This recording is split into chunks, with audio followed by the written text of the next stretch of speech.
Good morning po muli sa ating lahat.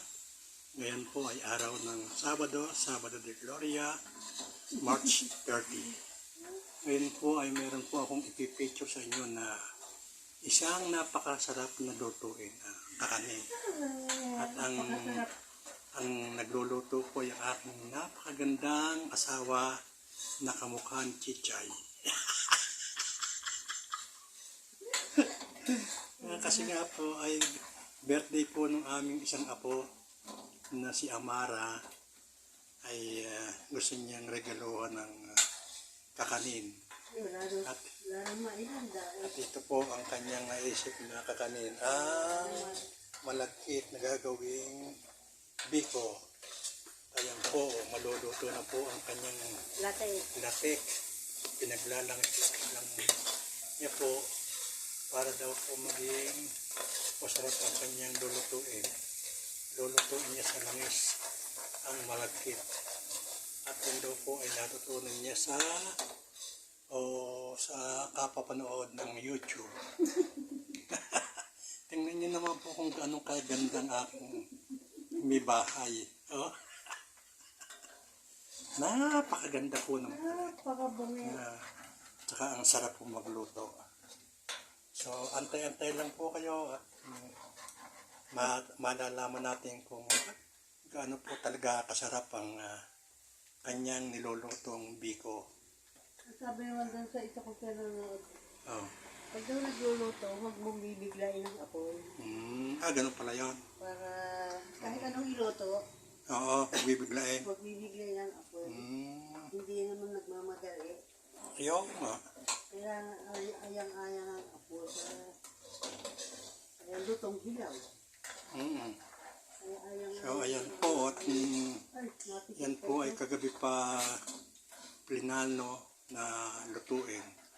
Pero ngayon lang pong umaga, niluto ito pong malagkit. Isang kilo po naman ang kanyang gagawin para hindi po masyadong mahirap haluin. Kamusta na dyan sa aking mga apo na sina Kazuo, sina Caroline at saka si Yoki dyan sa Nagoya, Japan. Ito ang inyong mamila at nagluluto. Kamusta na rin kay Ude at Kim. Ude, ito tingnan mo si mama mo. At talaga namang very busy. Very busy sa kanyang mga ginagawang napapanood sa YouTube. Pinag-aaralang mabuti. Ayan. Maluluto na yung latik. At maya-maya ay ihuhulog na yung malagkit na isinaing muna para ihuhulog na lang pagkatapos ng maglangis-langis yung gatang niluto. Ayan na po. Mapula-pula na. At yung pong latik na yan ay siyang ibubudbud o ilalagay sa ibabaw ng biko para mas magandang tingnan at nakakadagdag ng sarap sa biko. Toppings.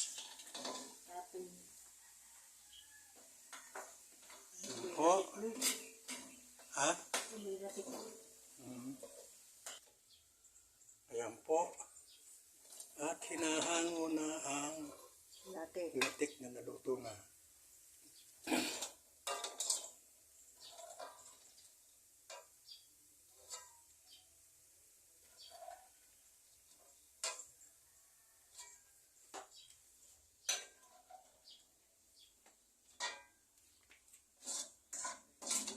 May latik mo.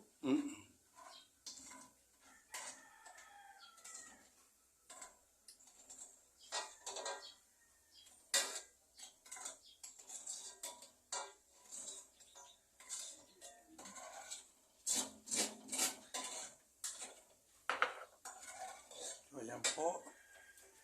Sinet aside muna ang latik. At mamaya po pagkaluto ng biko ay biko naman. Siyang ibubudbud sa bikong naluto. Pinaka-toppings.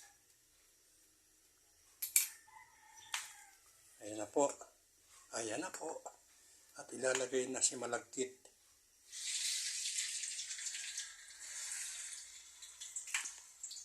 Kulat na malaki.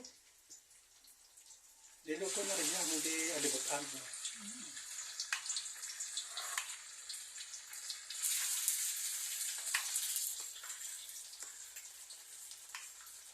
Marami pa nga ano.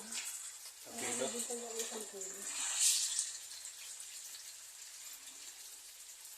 anong konti?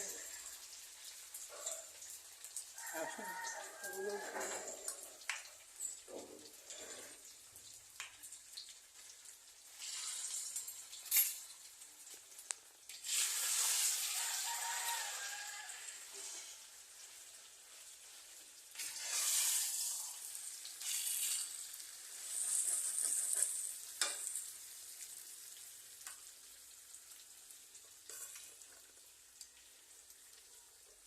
Ayan na po. Inilahat ng tulo yan. Ang natitira pang malagkit na isinain. Hindi natulog. Ha? Hindi ko natulog. So, oh, Mamaya, abangan ang pagluto na.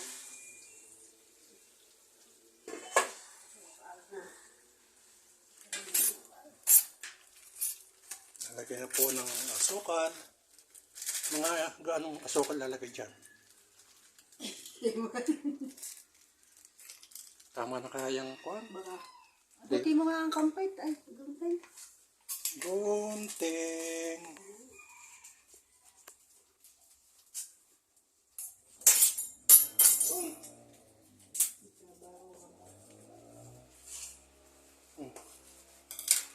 Ayan po. Minukul na ng Tukal.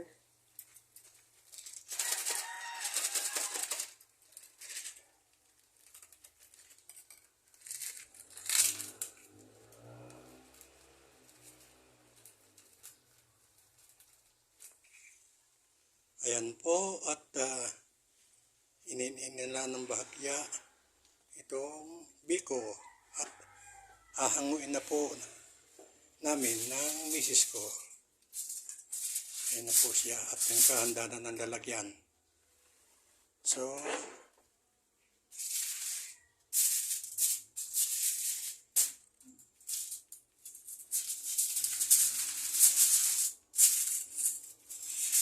na po. Hangoy na.